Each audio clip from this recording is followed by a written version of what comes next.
Sekian puluh tahun bangsa ini konon telah memproklamasikan kemerdekaannya, sekian tahun pula bangsa ini belum bisa menggapai cita-cita kemerdekaannya. Entah sampai kapan bangsa ini akan terus mengalami fase kehidupan seperti ini.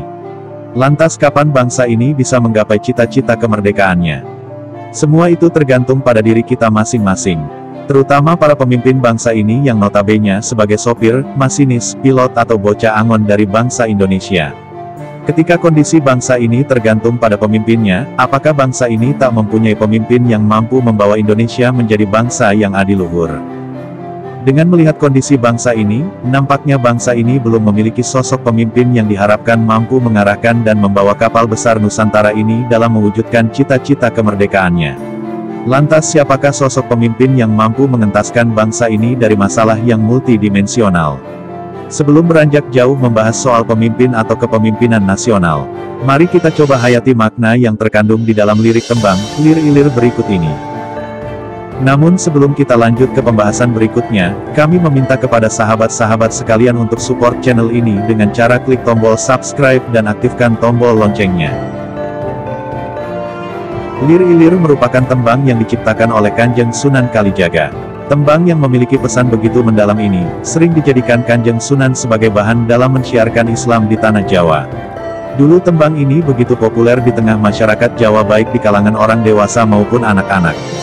Akan tetapi dengan seiring berjalannya waktu, tembang ini sedikit demi sedikit mulai ditinggalkan atau dilupakan.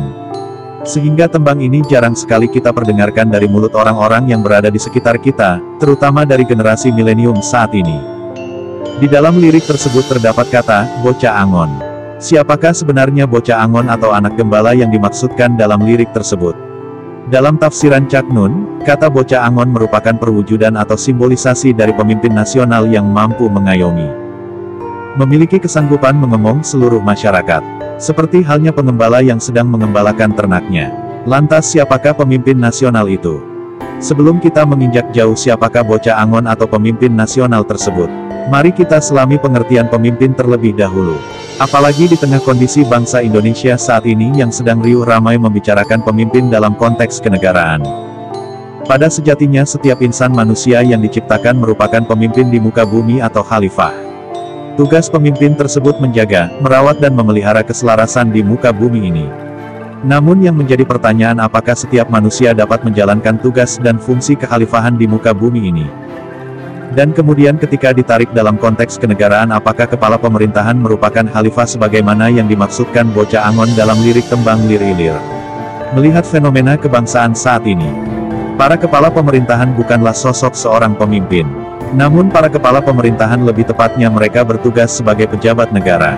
Dilihat dari perspektif kepemimpinan mereka belum mampu memenuhi tugas sebagai pemimpin yang dapat membawa kapal besar Nusantara ini ke arah yang tepat. Karena mereka masih tersandra dan lebih mementingkan kepentingan golongan yang mengusungnya daripada kepentingan bangsa ini.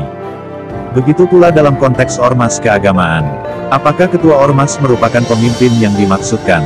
Mereka juga bukan sosok pemimpin yang dimaksudkan.